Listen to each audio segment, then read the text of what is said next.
Todos, eh, espero que anden muy bien. ¿Cómo les va? Ahí puedo ver unas caras, aunque sea.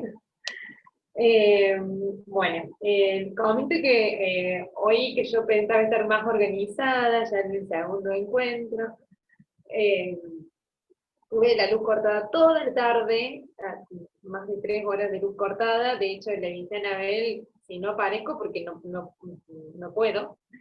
Eh, pero bueno, hace 20 minutos más o menos volvió, así que ya puse a cargar la computadora y todo, si no íbamos a tener que suspender la clase. Pero bueno, por suerte, acá estamos. Eh, bueno, también encuentro con un poco de garganta y eso, así que por ahí espero que me puedan escuchar bien. Voy a tratar de hablar un poco más tranquila y más pausa.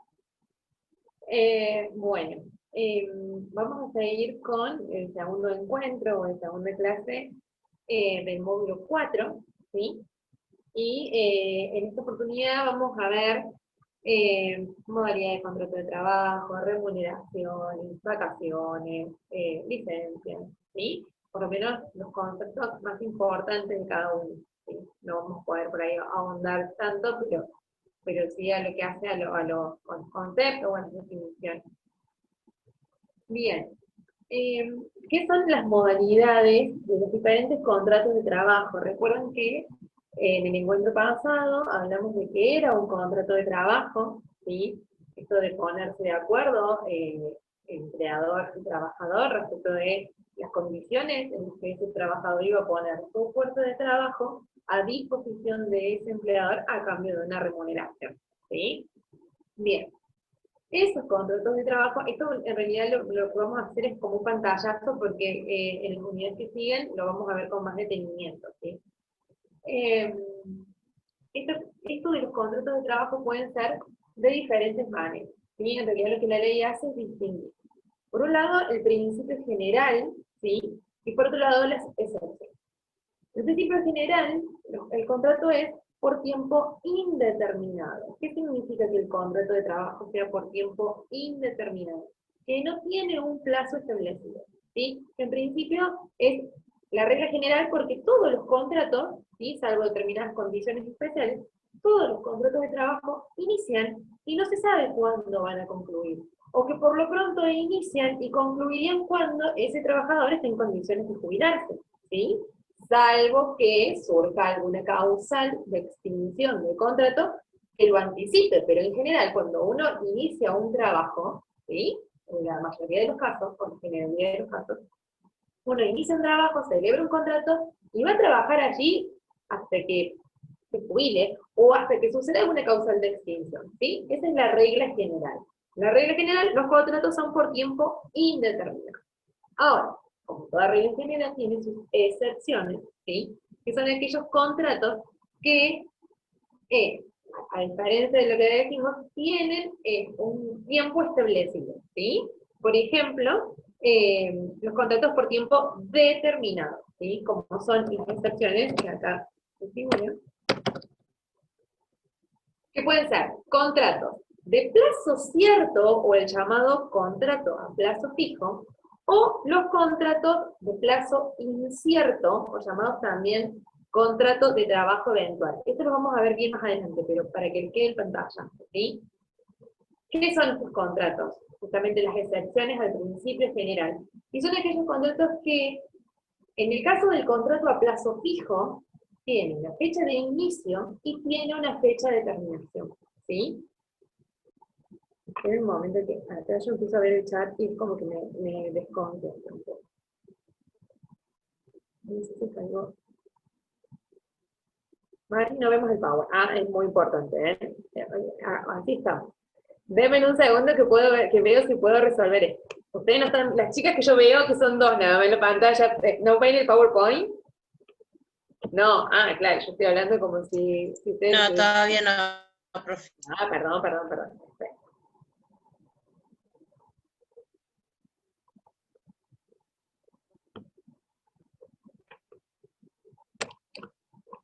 A ver si lo puedo poner.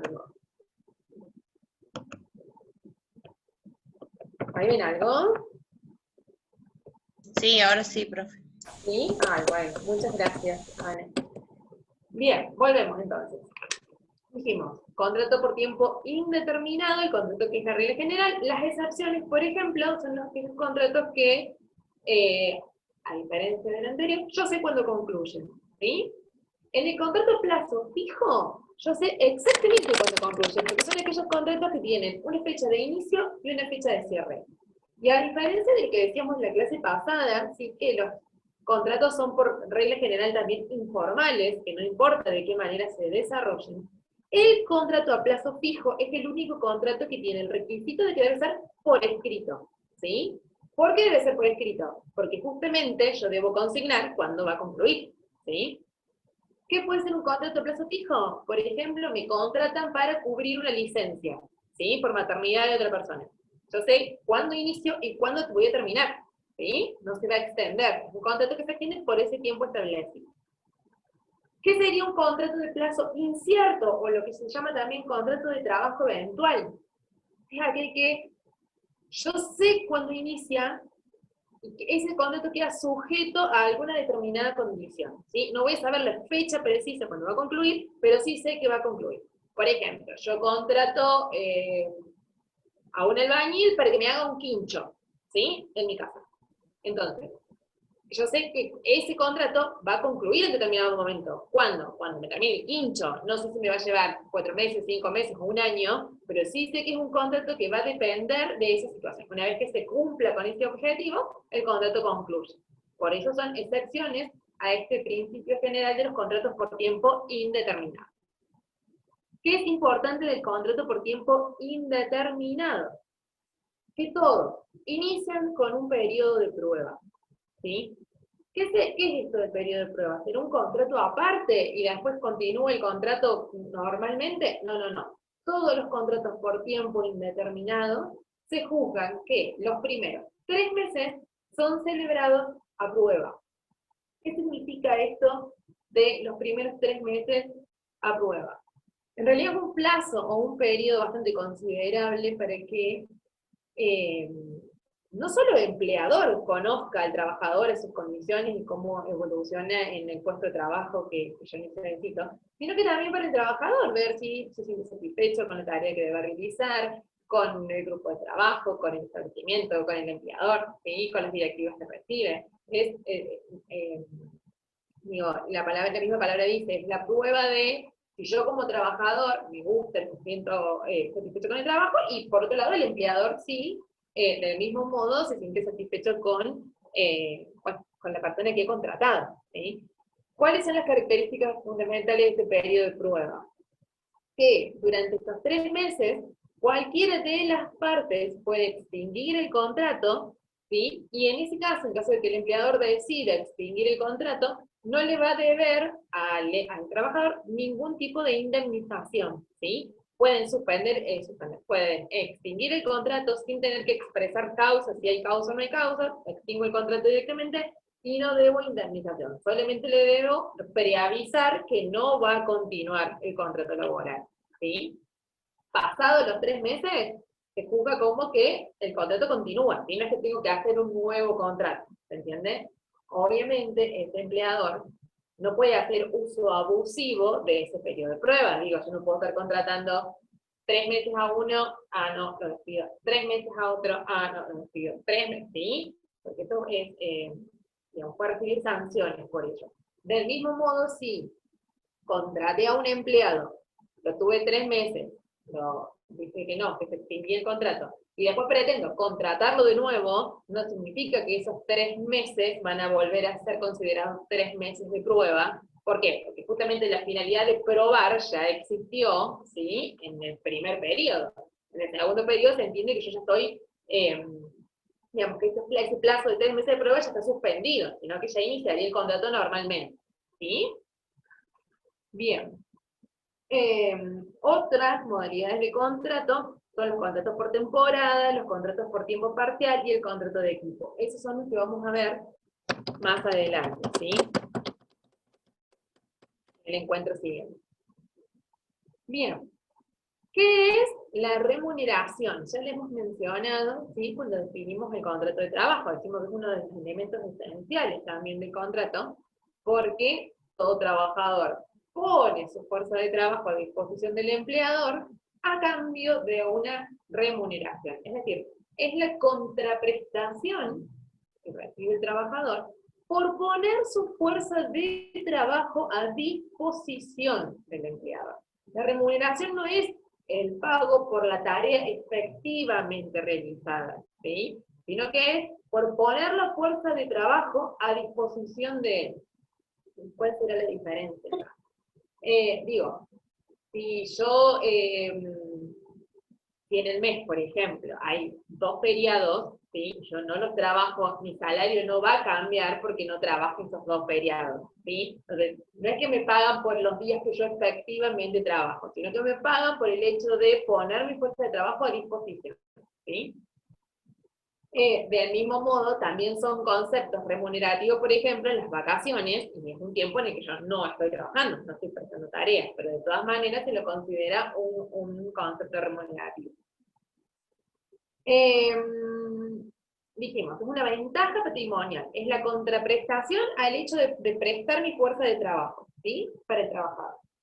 ¿De qué manera puede ser la remuneración? ¿O cómo son las maneras de clasificar la remuneración? Yo puedo clasificar la remuneración en virtud del modo en la que sea consignada, ¿sí? Si yo tengo en cuenta el tiempo de trabajo, ¿sí? Esa remuneración puede ser, o ese salario puede ser por jornal, o puede ser en sueldo, ¿sí? ¿Qué son los jornal? Digamos, ¿qué son el jornal? ¿Qué significa abonar por jornal? Este jornal puede ser diario o por hora, significa ponerle un valor a la hora de trabajo que lleva a cabo el trabajador, o al día de trabajo, ¿sí? ¿Cuál será en todo caso el salario que vaya a cobrar ese trabajador? Y depende, si cobra por semana, se tomarán en cuenta las horas trabajadas, y ese será el monto de su salario, o los días trabajados de la semana, y ese será el monto de su salario, ¿sí? Después, ese pago se puede hacer efectivo por semana, por quincena, ¿sí? Pero en realidad se mide el trabajo en el tiempo, ¿sí? O por día trabajado o por hora trabajada. Diferencia del sueldo, que es cuando se le pone un valor, ¿sí? A la contraprestación que recibe el trabajador, por los 30 días, por el mes, ¿sí? Independientemente si el trabajador va de lunes a viernes, de lunes a sábado, ¿sí? El valor es al mes. Y otra manera de determinar el salario es, que no es por tiempo, sino que es por el resultado, ¿sí? Por el resultado al que llegue el trabajador. Y acá ya no me importa cuánto tiempo esté el trabajador prestando tareas, sino que sí me va a importar, por ejemplo, si es por unidad de obra, ¿sí? Si yo le digo al trabajador, yo te voy a pagar a vos en función a cuántas mesas y sillas me puedas fabricar, ¿sí? Entonces, independientemente del tiempo que le lleve, yo le voy a pagar por el resultado al que ese trabajador llegue, ¿sí? Va a ser un sueldo si hace una mesa y 6 sillas, y va a ser otro sueldo si hace 4 mesas, y las cantidades de sillas correspondientes entre 4 mesas, en una semana, ¿sí? Entonces, eso se llama, en estos casos en realidad, el salario es teniendo en cuenta el resultado de la actividad del trabajador, que suelen ser bastante más, suelen ser, digamos, incentivar mucho más al trabajador, ¿sí? Porque obviamente que en virtud de lo que pueda producir, va a ser lo que va a cobrar, ¿sí? Otra de las maneras que se puede realizar, digamos, en función al resultado son las comisiones por venta, ¿sí? Que muchas veces, por ejemplo, en las concesionarias o este tipo de actividad que requiere la venta de cosas, la manera de cobrar de los empleados, aparte de muchas veces un salario fijo, ¿sí? Y una proporcional de venta, ¿sí? Y otra manera son las primas, que son los premios como incentivo, ¿sí? A quienes más hayan trabajado, por ejemplo. Bien. ¿Qué es importante esto? Hasta el 20% en especie. En realidad, el pago del salario debe hacerse en dinero, ¿sí? Debe hacerse en efectivo. La ley le permite al empleador que hasta el 20% de lo que gane ese trabajador pueda pagarse en especie. ¿Qué es especie? Todo aquello que no sea suma de dinero. ¿Qué es lo que generalmente suele ser? Y cuando le tengo que brindar habitación, cuando le tengo que brindar un lugar de vivienda, o le pago alimentos, ¿sí? Eso puede ser otro modo de ser considerado salario, siempre que no supere el 20% del monto total. Dice, el salario nunca puede ser menor al salario mínimo vital y móvil. ¿Qué es este concepto de salario mínimo vital y móvil? Es el que está establecido por el Consejo Nacional de Empleo, la productividad, ¿sí? Y es una especie de índice que se fija y que significa que ningún trabajador puede ganar menos de lo que dispone ese salario mínimo vital y móvil, ¿sí?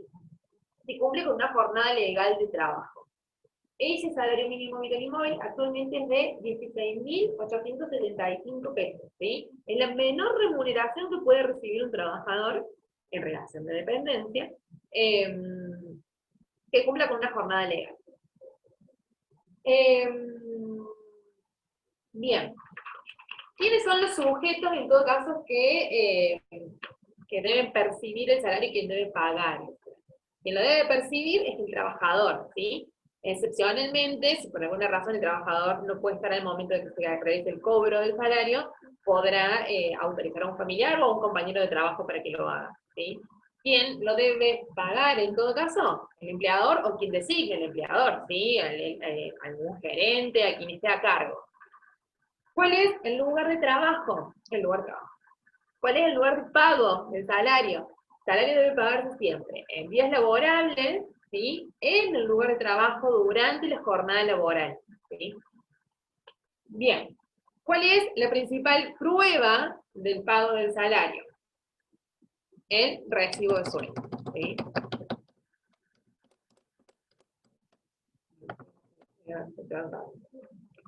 Antes de ir al recibo de sueldo.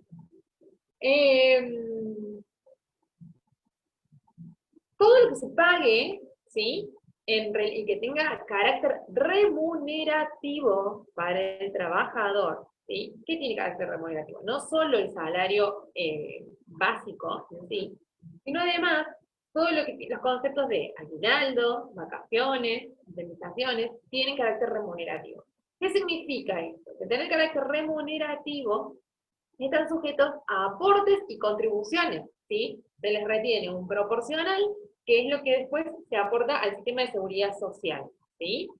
Todo lo que el trabajador perciba y que no tenga carácter remunerativo, ¿sí? Por lo tanto, no va a estar sujeto a aportes y contribuciones. ¿Qué podría ser, por ejemplo, un monto percibido por el trabajador y que no tenga carácter remunerativo? Beneficios sociales, ¿sí? Por ejemplo, si yo gozo de ciertos beneficios por el solo hecho de formar parte de una empresa, supongamos que la empresa cuente con servicio del comedor, o que me otorguen tickets de vales para el almuerzo en algún lugar determinado, o si me proveen de la ropa de trabajo, o si le proveen de útiles en época escolar a mis hijos, ¿sí? Esos son beneficios sociales. Entonces, eso no tiene carácter remunerativo. Por lo tanto, significa que no me van a descontar aportes, ¿sí? de esos conceptos que yo pueda recibir, ¿sí? No puedo percibir. Bien. En cuanto a los deberes del empleador, ¿sí? Esta cuestión del pago de la remuneración, debe hacerse, dice la ley, esto es bastante más reciente, digo, mediante un depósito en una cuenta bancaria, ¿sí? En la medida de lo posible. Es la manera más segura tanto para el empleador como para el trabajador. El hecho, entonces, esto de que se pague tanto en el lugar de trabajo ha quedado como medio en desuso, porque en realidad lo que sucede ahora es que depositan en una cuenta corriente a nombre del trabajador, que no le debe generar al trabajador ningún tipo de gasto, ¿sí? Que puede tener un límite de que no deba tener límite de extracciones, y además dice que deba estar a 2 kilómetros del lugar de trabajo, ¿sí? O a menos, si se trata de una zona urbana, o no estar a más de 10 kilómetros si se trata de una zona rural.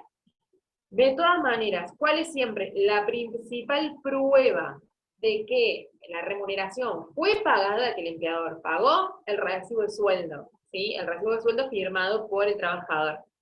Esa es la principal prueba, por eso siempre se realiza en doble ejemplar. Es la principal prueba de el sueldo pago.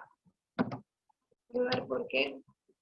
Esto es lo que les decía recién, qué conceptos son remunerativos y qué no, ¿sí? Las horas extras, el sueldo básico, el presentismo, las comisiones, el importe a cuenta de futuros aumentos. Las no remunerativas, a diferencia de los conceptos remunerativos, estas sumas se encuentran específicamente tratadas en la ley de contrato de trabajo y eran algunos ejemplos de los que les decía recién, ¿sí? Vamos al recibo de sueldo. Seguramente todos en algún momento han visto o han tenido el vista, si no es suyo, de su padre, de su madre, de su marido, de quien sea, algún recibo de sueldo, ¿sí? En cuanto al recibo de sueldo, también existe bastante informalismo en lo que hace a la forma, valga la redundancia. Digo, no hay requisitos de qué manera específicamente se deba confeccionar. Sí, del contenido mínimo que debe de tener. Digo, yo le puedo dar la forma, los colores que a mí más me gusten, pero sí hay un contenido mínimo que no puede faltar. ¿Cuál es ese contenido? Primero, todo lo que hacen los datos del empleador, ¿sí? Nombre o razón social, si se trata de una sociedad o una empresa, su domicilio y su CUI, ¿sí? Su clave única de identificación tributaria. Por otro lado, los datos que hacen al trabajador, ¿sí? Nombre, apellido, nombre completo del trabajador, su calificación profesional, es decir, en qué categoría trabaja, y su CUI, su clave única de identificación laboral. ¿Qué es lo que se detalla después? Todo tipo de remuneración que perciban, ¿sí? Todo lo que es en concepto de salario, todo lo que puede llegar a percibir. Listo. Esto se lo leo para que les quede más claro. Si se tratase de porcentajes o comisiones de ventas, se indicarán los importes totales del porcentaje o de las comisiones, ¿sí? Debe tener el total bruto de la remuneración básica, ¿sí? En los trabajos que se remuneren a jornal o por hora, en número de horas trabajadas, entonces en función de eso, el número de horas o el número de días trabajados, el salario que me aporta. Y si se tratase de la otra manera que les expliqué, si se tratase de un salario que es por resultado, por obra realizada, tendré que consignar cuánta obra realizó y cuánto le corresponde en función de esto. El importe neto percibido, expresado en números, y perdón, me falté algo muy importante. El importe, todo eso en cuanto a lo que percibe. Y después se realiza el importe de todas las deducciones que se efectúan. Es decir, que generalmente lo que está en la otra columna, ¿sí? Que es todo lo que me resta o lo que me retienen en los aportes y contribuciones. Entonces, de la suma de todo lo que sería lo bruto, más menos todas las deducciones, me queda el salario neto, que es lo que efectivamente, el llamado salario de bolsillo, lo que efectivamente voy a percibir, que debe estar expresado en número y en letra. Se deje constancia de la recepción de duplicado, porque esto que les explicaba, los recibos de sueldo siempre se dan por duplicado, el duplicado se lo lleva el trabajador, el original con la firma del trabajador es la principal prueba del empleador de que efectúa el pago, el lugar y la fecha en la que se llevó el pago, a cabo el pago, y bueno, y después la fecha de ingreso del trabajador y tarea cumplida en la categoría en la que se desempeña. ¿Sí? Esos son los requisitos esenciales que deben estar siempre presentes, que de hecho si ustedes agarran un recibo de sueldo, los van a ver, ¿sí? Porque no pueden faltar. Bien. Vamos a SAC o comúnmente llamado aguinaldo y las vacaciones, ¿sí? Por lo menos a sus conceptos más importantes. El aguinaldo en realidad se inició el pago del aguinaldo, ¿sí? Como una costumbre, ¿sí? Como una especie de premio que se le daba a los trabajadores, generalmente se hacía a fin de año, capaz que también se hizo a mitad de año, y después eso tuvo fuerza de ley, y obviamente está reglamentado. ¿Qué es el SAC o sueldo anual complementario? Eso significa así. Lo obtiene el trabajador, obviamente en relación de dependencia, y debe calcularse sobre el 50%, ¿sí? Es el cálculo del 50% de la mayor remuneración mensual devengada, devengada por todo concepto dentro de los semestres que culminan en los meses de junio y diciembre de cada año, ¿sí? Porque parece medio un trabalero. ¿Qué significa esto? Yo sé que el sueldo anual complementario, ¿sí? Se paga en 2 cuotas, ¿sí? Se paga al 30 de junio y se paga al 31 de diciembre, ¿sí? ¿De qué manera se calcula? Es el 50% del mayor salario que yo percibí en los últimos 6 meses antes de pagar. ¿Sí? De los últimos 6 meses, el mejor salario que yo haya obtenido, de ese salario se saca el 50%, y ese es el concepto de SAC que yo voy a percibir. ¿Sí? Me perdí lo que me iba a decir. Bien, bueno, se paga 2 veces al año. Esto es importante.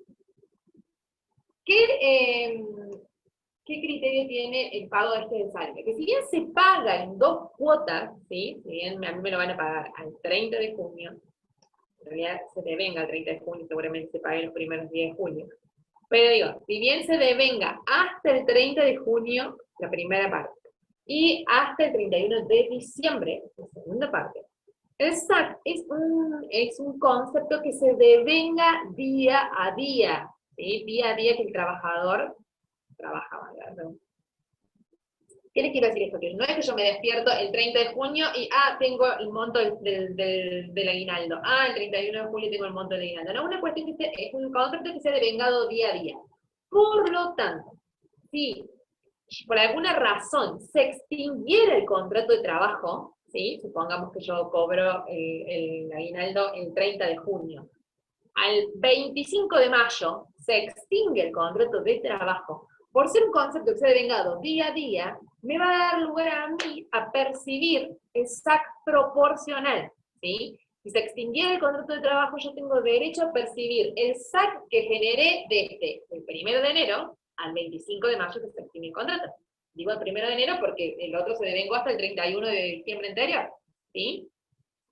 Bien. Las vacaciones.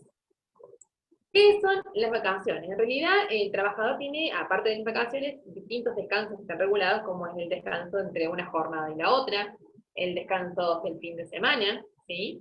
Y el más importante, quizás, el de las vacaciones, o llamado también licencia anual, ¿sí?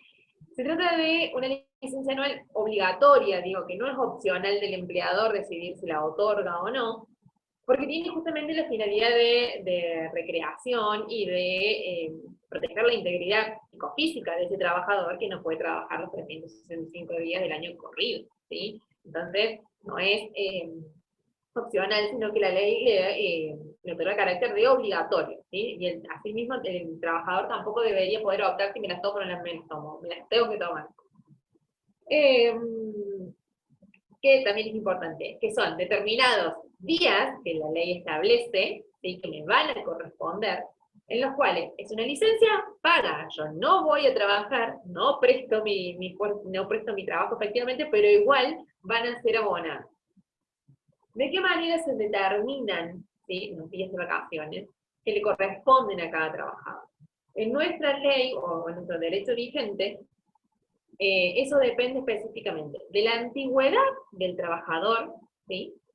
En ese puesto de trabajo, en ese lugar de trabajo, y del tiempo mínimo trabajado, ¿sí?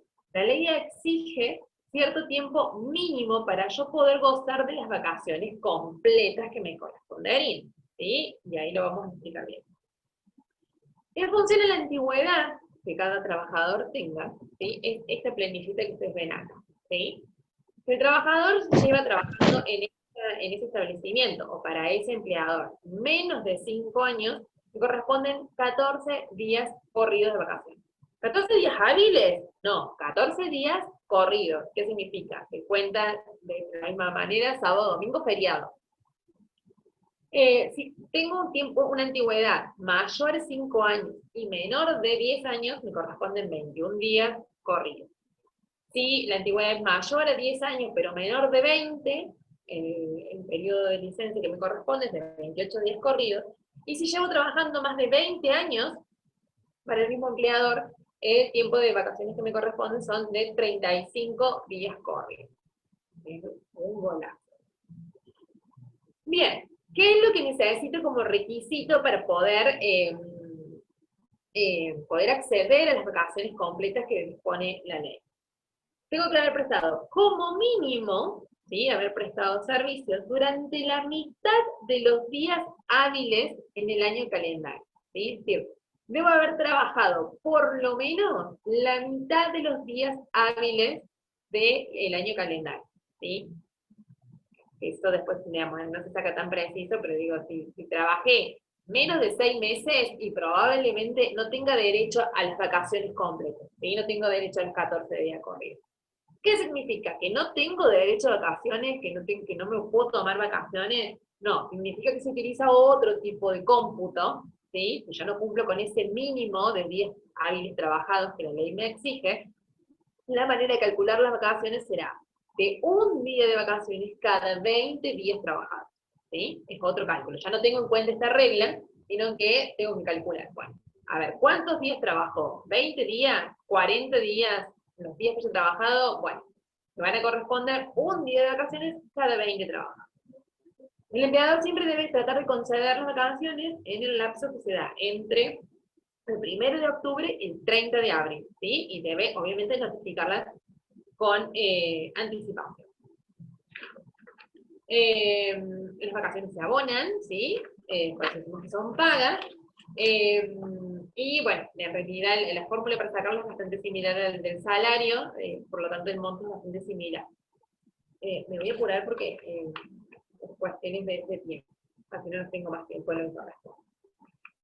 Licencias. Cualquier dudita que vaya quedando, me escriben después, no tengo problema. Licencias. Bien. Licencia por maternidad. La ley prevé un régimen de licencia obligatoria para la mujer que esté, la mujer trabajadora que esté embarazada, ¿sí? ¿Cuál será esa obligación? Dice, queda prohibido el trabajo del personal femenino, ¿sí? El trabajo de la mujer, durante los 45 días antes de la fecha de parto y los 45 días después a la fecha de parto, si es que se produjo el parto. Durante ese lapso, esos 90 días, la mujer tiene prohibido trabajar. Ahora, lo que esa mujer puede opcionalmente es modificar la primera licencia, ¿sí? Y reducir el plazo de 45 días a 30, ¿sí?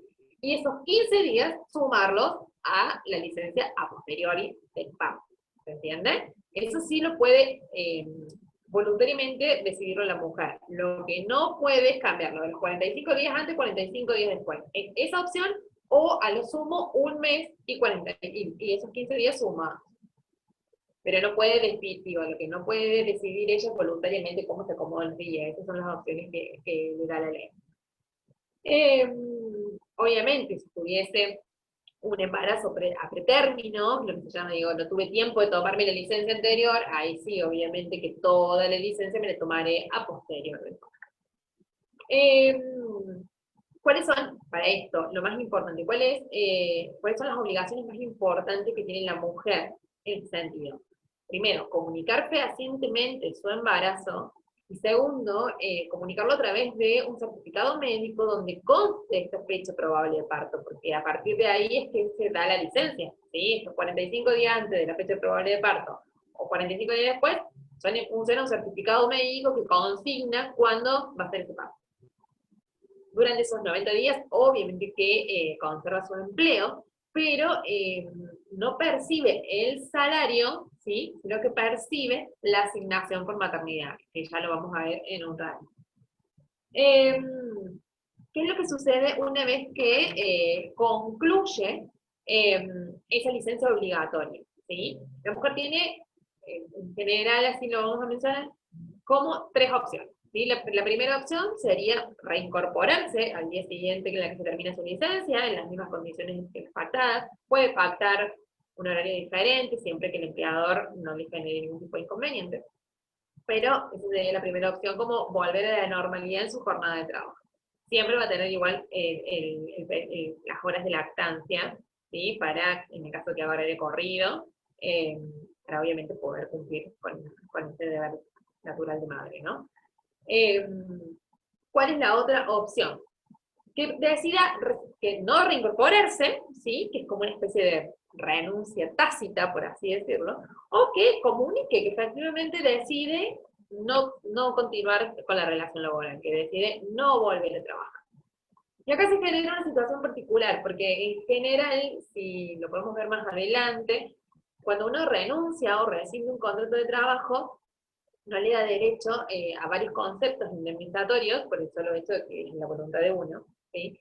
Pero por ser esta una situación particular, una situación en la que esa madre está, no se está reincorporando o no está volviendo a trabajar por esta particularidad, ¿sí?, de haber sido madre, lo que la ley le considera es una indemnización particular, que en realidad no es una indemnización, pero que recibe un monto particular que se equipara, dice el apunte, al 25% de la remuneración calculada sobre la base del promedio fijado en el artículo 245. El artículo 245 es la indemnización de un salario por año trabajado, bueno, que correspondería cuando hay despidos sin causa. Bueno, en este caso, a la mujer le va a corresponder el 25% de eso, ¿sí? No es que se va a ir sin nada, sino que se le da una especie de compensación de servicio, ¿sí? No es indemnización. Y la última opción es el periodo de excedencia. ¿Qué es este periodo de excedencia? Esta mujer puede decidir y comunicarlo recientemente 48 horas antes de que se le termine el periodo, antes de que se termine la licencia obligatoria, ¿sí? Puede decidir acogerse al estado de excedencia, que es un periodo de licencia que va de 3 a 6 meses, ¿sí?, en el que a la mujer se le guarda su puesto de trabajo, pero no percibe ningún tipo de remuneración ni de asignación. Es como si se le suspendiera el contrato de trabajo por ese lapso, ¿sí? Después de ahí ella verá si se reincorpora o no, pero la única condición es que debe comunicarlo fehacientemente 48 horas antes de que se le termine la licencia obligada. Bien, después ahí la ley considera también las licencias especiales, ¿sí? Y las licencias por nacimiento de hijos, ¿sí? Que en realidad esto también depende mucho de cada convenio colectivo de trabajo. La ley en general dice 3 días, ¿sí? Pero pueden ser, incluso había leyes que tendían a que extender este plazo. Bien, por fallecimiento de padres, de hijos, ¿sí? También puede tener 3 días. Por estudio, también puede haber licencias.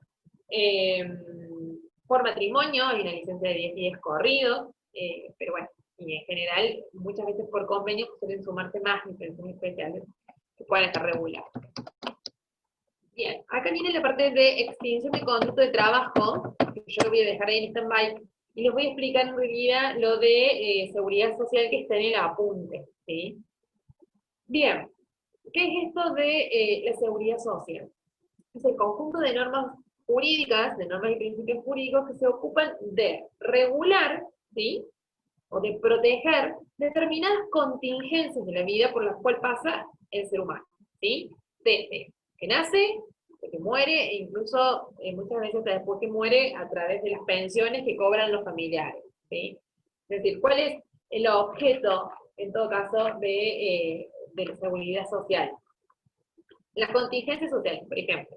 Si yo, en este caso, por ejemplo, yo soy todo lo que le implica al trabajador, por ahí, determinada situación que le implica al trabajador no poder presentarse a trabajar, o tener determinados gastos, o por ahí percibir menos salario del que percibe, bueno, para eso está el sistema de seguridad social. Les decía recién, el ejemplo de la maternidad.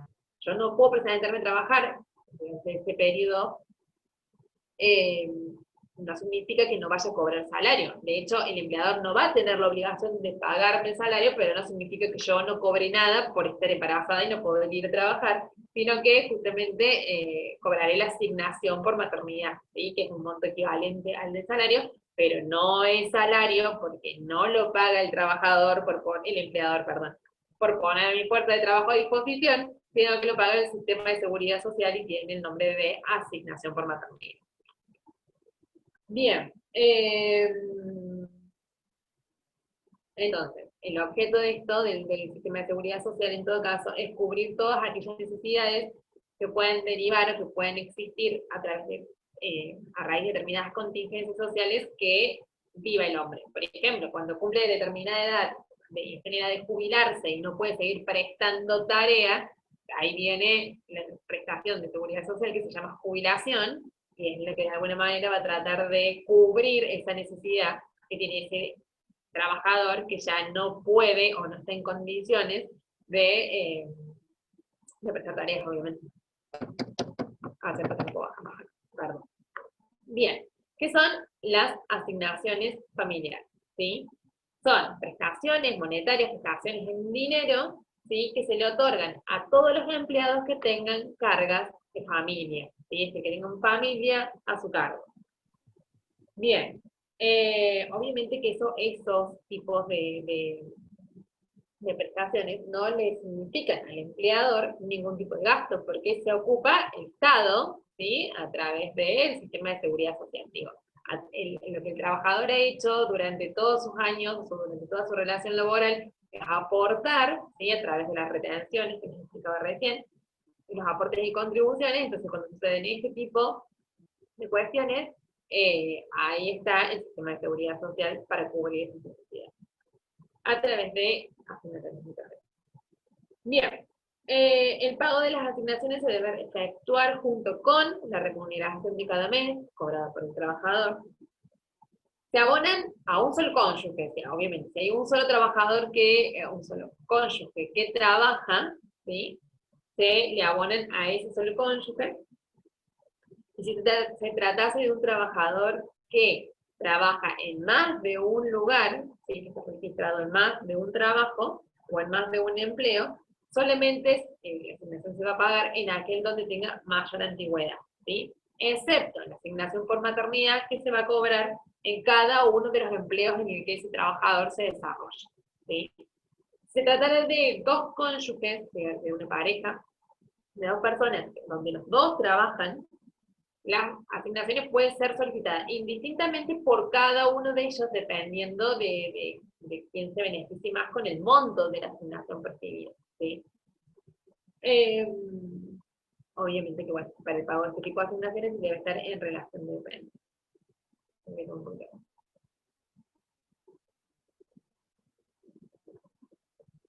¿Cuáles son estas asignaciones familiares? La asignación por hijo, ¿sí? Es el pago de una suma mensual a raíz de, que tiene origen en tener a cargo un hijo menor de 18 años, ¿sí? La asignación por hijo con discapacidad, ¿sí? También, el pago de una suma mensual que se le abona a aquel trabajador que tenga a su cargo algún hijo con alguna discapacidad. Ya aquí no tengo límite de edad, no importa, no tiene que estar ni menor de 18 ni nada, basta con que en todo caso yo pueda probar esa discapacidad para que me corresponda el pago de esta asignación. La asignación prenatal, que es el pago que se le efectúa a la mujer trabajadora que está embarazada, ¿sí? Independientemente de su estado civil, si está casada, si está soltera, si está separada, lo que sea, y se le paga una suma equivalente a la asignación familiar por hijo, que se abona a partir del momento de la concepción, es decir, a partir del momento que el hijo está concebido en el seno materno, hasta que nace. ¿Sí? Porque ya después cuando nace, esa asignación se convierte en la asignación por maternidad. En ese estado debe ser acreditado, el estado de la concepción, ¿sí? Debe ser acreditado entre el tercer y cuarto mes del embarazo mediante este certificado médico que yo enseño. La asignación por ayuda escolar, el pago de la suma del dinero, es efectiva en el mes de marzo de cada año. ¿Por qué en el mes de marzo de cada año? Porque justamente la finalidad es colaborar con esta cuestión de el inicio de clases de aquellos hijos a cargo. Se abona por cada hijo que concurra regularmente a establecimientos de enseñanza básica y polimodal. O sea, por esta asignación por ayuda escolar. Si tengo 4 hijos, ¿me lo dan por uno? No, me lo dan por cada hijo, ¿sí? Que concurra regularmente a establecimientos de enseñanza básica y polimodal, o bien cualquiera su edad, sea su edad, si concurre a establecimientos oficiales o privados donde se imparta educación diferente. Y por último, la asignación por maternidad, por nacimiento, por adopción y por matrimonio. Por maternidad es el pago de una suma igual a la remuneración de lo que el trabajador hubiese percibido si se hubiese encontrado prestando tareas, pero que no la puede, obviamente no puede percibirlo porque está en licencia obligatoria, ¿sí? Son estos 45 días antes, 45 días después, o como sea que la trabajadora, son 90 días, ¿sí? Que yo no puedo ir a trabajar porque lo tengo prohibido. Entonces, el empleador no paga salario, pero la trabajadora percibe una suma igual a ese salario con concepto de asignación por maternidad. ¿Sí? La asignación por nacimiento es el pago de la suma de dinero que se abona en el mes que se acredite el nacimiento del hijo ante el empleado. La asignación por adopción es el pago de una suma de dinero que se abonará al trabajador en el mes en que se acredite dicho acto. Digo, si yo llevo a cabo en lugar del nacimiento la adopción de un niño, ¿sí? Cuando yo pueda probar ante el empleador esa situación particular, digo, tendré derecho a cobrar esta asignación por adopción. Y por último, la asignación por matrimonio, ¿sí? El pago de una suma de dinero que se abona en el mes en el que se acredite dicho acto ante el empleado. ¿Cuándo me van a pagar la asignación por matrimonio? ¿A partir de que estoy casada? No, no, no. Ahora, una vez cuando yo acredite que contraje matrimonio, ¿sí? Este mes recibiré además una asignación extra que es esta por matrimonio, ¿sí? Y acá nos van a quedar unas cositas que tienen que ver con la extinción de contrato de trabajo, que si las puedo leer ahora, pero que me gustaría por ahí que las podamos ver más en detenimiento más adelante. ¿Sí?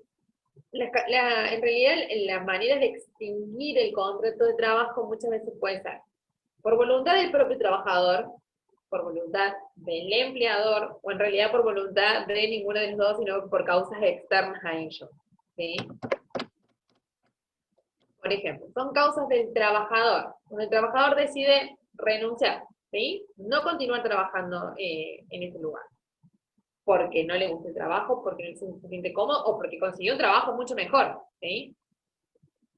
Otras cuestiones que hacen al trabajador es, por ejemplo, estar en condiciones de jubilarse, cuando ya tiene la edad correspondiente y los aportes que necesita para poder jubilarse, obviamente que es total voluntad del trabajador decidir acogerse de ese beneficio y no continuar trabajando. Por la pérdida de la habilitación especial, supongamos que por alguna razón ese trabajador tuviese que tener alguna habilitación particular para realizar esa tarea y pierde la habilitación, no sigue trabajando, o por no reintegrarse luego de la excedencia, lo que les decía recién, una mujer embarazada, luego que cumple el periodo de licencia obligatoria, se puede acoger el estado de excedencia, que es este plazo de 3 a 6 meses, y una vez que se me vence el periodo de excedencia, decido no volver, ¿sí? Y se causa por voluntades concurrentes, es decir, se pusieron de acuerdo en extinguir el contrato de trabajo, trabajador y empleador. Puede ser, por ejemplo, porque se vence el plazo fijado, supongamos que es un contrato de plazo fijo, que yo sé que inicia tal día y termina tal día, hay pleno acuerdo en que se termine ese día. Por mutuo acuerdo, porque llegan a una, digamos, porque quizás, por ejemplo, las condiciones de trabajo cambiaron, el trabajador ya no se siente tan a gusto, y en lugar de renunciar y perder los beneficios, o en lugar de tener que despedirlo y tener que indemnizarlo sin causa, nos ponemos de acuerdo y resolvemos el contrato de esa manera. O por reestructuración productiva, supongamos que por alguna causa externa a ambas partes, la empresa haya cambiado el objeto por el cual, digamos, este trabajador había sido contratado y hace una reestructuración en todo lo que hace al quehacer diario de la empresa y el trabajador no tiene ganas de sumarse o no, ya no le conviene o no le gusta, digamos, no son las mismas condiciones que por las cuales inició la relación laboral, entonces por mutuo acuerdo pueden decidir concluir.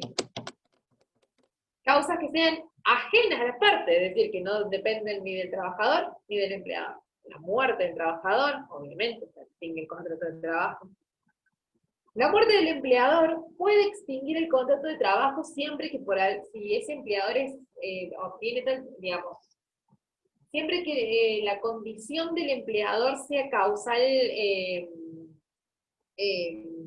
bueno, no le quería decir la palabra, pero siempre que no sea instinto personal, es decir, siempre que no sea que ese empleador es empleador por las características propias que tiene y que no las puede tener otra persona, porque en definitiva, el empleador muere, pero se puede hacer cargo el hijo de la empresa, no tiene por qué extinguirse el contrato de trabajo para el trabajador, ¿sí? Si hay alguien que pueda continuar en esa figura del empleador, la sola muerte del empleador no tendría por qué extinguir el contrato de trabajo, ¿sí? Salvo que ese empleador tenga ciertas características particulares o que el trabajo que se desarrolla depende exclusivamente de las características de ese empleador, entonces ahí sí, si me muere el empleador, se me termina el trabajo en general, ¿sí?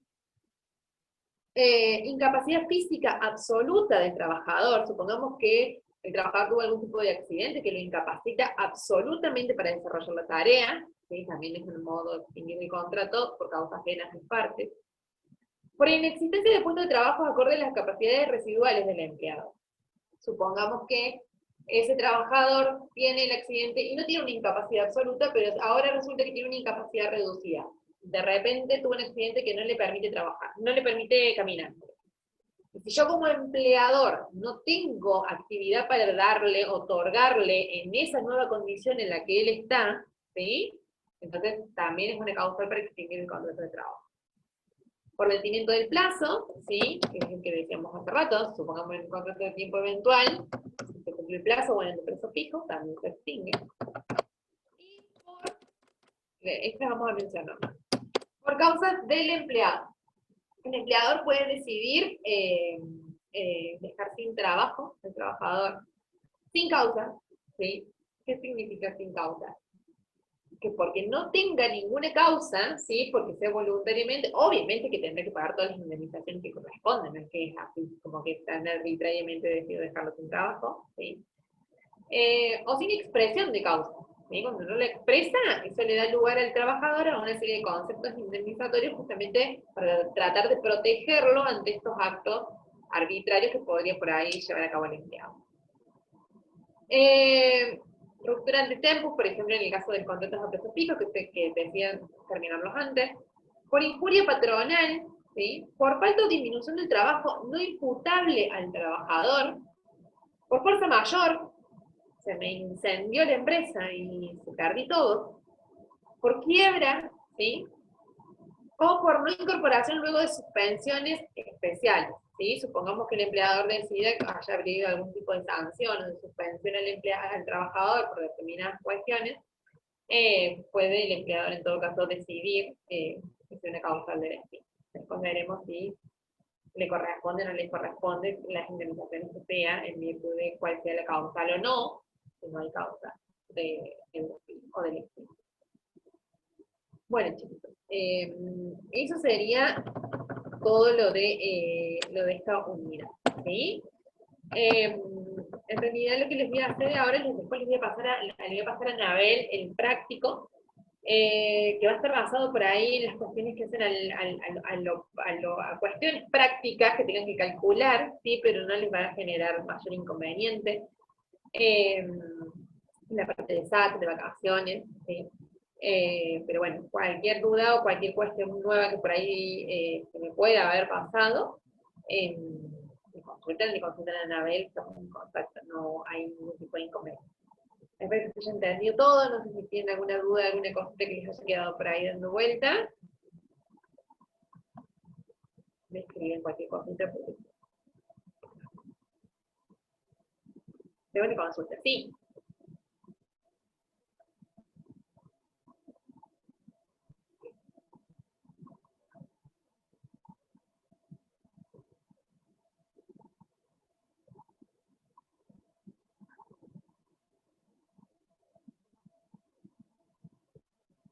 Lo paga el empleador ANSES.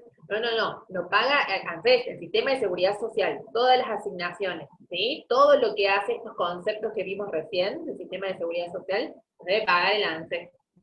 Y pues para eso hacemos los aportes y las contribuciones que corresponden. Una preguntita, Marisa. Sí, escucho. En el caso de los docentes, el régimen que tienen para cuando van a tener familias es distinto, el periodo de tiempo. Recordá que los docentes es empleo público, no estamos hablando de ley de contrato de trabajo, ¿sí? Tienen otro tipo de licencias, es otra manera totalmente. Acá estamos hablando de trabajo en relación de dependencia, ¿sí? Sí, pero yo lo que te quiero preguntar, ¿son los únicos que tienen un régimen diferente? No todo el empleado público, todo el que esté sujeto a una relación de empleo público, no, seguramente no se va a regir por esto. Ajá. Ah, bueno. Sí, sí. Estamos hablando acá de los contratos, siempre recuerden que, digamos, volvemos a lo que vimos al inicio, siempre relación de dependencia, los contratos que están digamos, lo que dispone la ley de contrato de trabajo, sí. lo que la ley general. Después cada actividad por ahí puede tener su propio convenio que disponga cosas distintas. Nunca que vaya en contra de lo que dispone la ley, ¿sí? Nunca que va a Sí, sí, perjudicar sí. a la trabajadora, nunca le va a cortar la licencia, nunca, ¿sí? Sí, sí, sí. Puede ser, por ejemplo, hoy hablábamos consultaba yo, por ejemplo, en otros trabajadores, y de esto me quedé pensando en lo de la licencia de los padres, ¿sí? Ante el nacimiento del hijo, que era una licencia por ahí muy acotada de 2 días, y hoy consulté en el gremio de las telecomunicaciones, por ejemplo, y le han extendido a 15 días el padre la licencia, ¿sí? Pero eso es una cuestión que lo hace el convenio el convenio que tiene ese sindicato con la empresa, en definitiva, no es extensible todo. ¿Sí? Lo que nunca van a poder hacer es decirle, no, no le vamos a dar licencia. Porque la ley ya de entrada te está dando 3 días. Después verán cada actividad, si tiene un propio convenio que lo beneficie, seguramente se va a aplicar eso.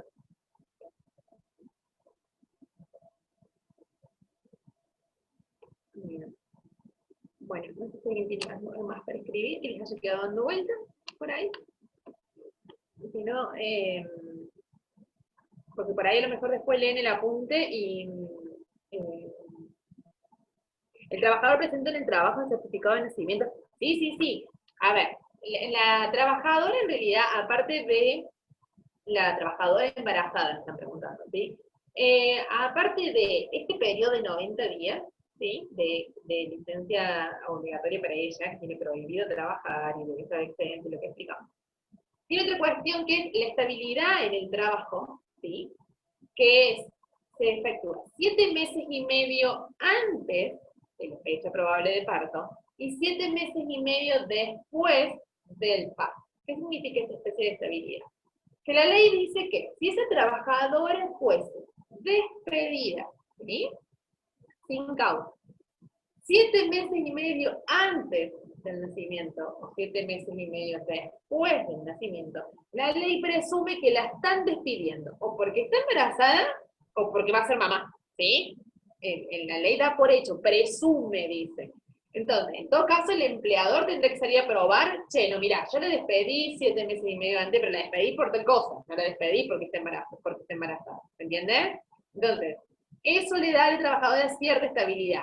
Siempre que la trabajadora haya comunicado fehacientemente su estado de embarazo. Si el empleador no sabe, porque la trabajadora no le comunicó, porque no le presentó el certificado, porque no tiene conocimiento formal, por eso, ojo con eso. ¿Por qué? Porque el empleador puede haber tomado conocimiento por otro lado, se adelanta, la despide, y yo trabajadora, si no lo avisé, lloré el capito, ¿sí? O sea, esa estabilidad que yo tengo de los 7 meses y medio antes o los 7 meses y medio después, siempre que yo haya comunicado fehacientemente mi embarazo y que haya aportado el certificado médico con la fecha probable de parto. Ahí estoy cubierta, ¿sí? Ahí sé que, en todo caso, si me despiden, bueno, tendré que probar la causa por la que me despiden, si no, se presume que me está despidiendo por esto, ¿sí? Y tengo una indemnización agravada en este caso, obviamente, ¿no? Esa es la finalidad que la ley da. En protección, a ver, chicas, ¿de qué? O chicas y chicos, en realidad. ¿En protección de qué? De proteger justamente ese estado por el que atraviesa la mujer. Y, digamos, esto tiene que ver con toda una construcción que se ha dado a lo largo del tiempo, digo, de hace muchos millones de años donde ni siquiera aceptaban a las mujeres en los trabajos, bueno, aceptarlas, pero aceptarlas y de alguna manera regular esta situación natural y particular por la que solo atraviesa la mujer, darle cierta legitimidad a ese Estado también, digo, que el trabajador, que el empleador no me pueda despedir libremente porque yo me quedé embarazada porque voy a tener un hijo. ¿Sí? Lo que regula la ley en este caso es esa situación particular. Les repito, siempre que la trabajadora lo haya comunicado fehacientemente. Esto por ahí es tan importante. ¿Eh? Te hago una pregunta. Sí. ¿La asignación por nacimiento siempre lo cobra la mujer o en un caso una pareja donde el hombre... No, pueden decidir en todo caso a quién le conviene más cobrarlo. Si todos los dos trabajadores están trabajando los dos y los dos están registrados, pueden decidir cuál de los dos, no necesariamente tiene que ser el hombre, la mujer, perdón. Claro, está. Y si solamente hay que trabajar obviamente el hombre, uno de los dos. Si solo es el hombre, el trabajador de independencia, Sí, él sí, tiene que hacer sí, sí. Lo he dicho que les decía recién, si es solo el trabajador, ese trabajador, y si ese trabajador tiene por ahí a lo mejor más de un trabajo, no lo va a cobrar en todos los trabajos, No, sino no. en el que tenga mayor antigüedad. Pero él es el que hace el trámite en ANSES. Debería hacerlo, sí, sí. Está bien, está, perfecto, gracias. Bueno, ¿estamos? Más o menos. ¿Ha quedado más o menos claro? Es por ahí difícil, pues son temas que en realidad, chicos, estén viendo como así, como muy juntito todo, y por ahí me gustaría extenderme más en algunas cosas, pero bueno, no nos da mucho el tiempo. Pero sí, si les surge alguna duda de esto, que no esté acá, pero que les surge que se las puede evacuar, me escriben y no hay ningún tipo de problema, no hay inconveniente. Por ahí son temas que, como les digo, uno los ve muy desde la práctica porque uno trabaja, porque el marido trabaja, porque la madre trabaja, y entonces son dudas comunes que por ahí pueden surgir, así que por ahí aprovechen para sacárselas. Bueno, les mando un beso grande, si no tienen más nada que consultar. Si Dios quiere, nos estamos encontrando, si no se me corta la luz y no tengo ninguna contingencia rara, el martes que viene. Bueno, espero que estén bien, que se cuiden mucho. Y bueno, nos estamos viendo, cualquier cosa estamos en contacto. Ana seguramente les va a estar subiendo la actividad después de la clase. Así que, beso grande para todos y bueno, un gusto. Nos vemos el martes que viene. Que anden bien, chicos.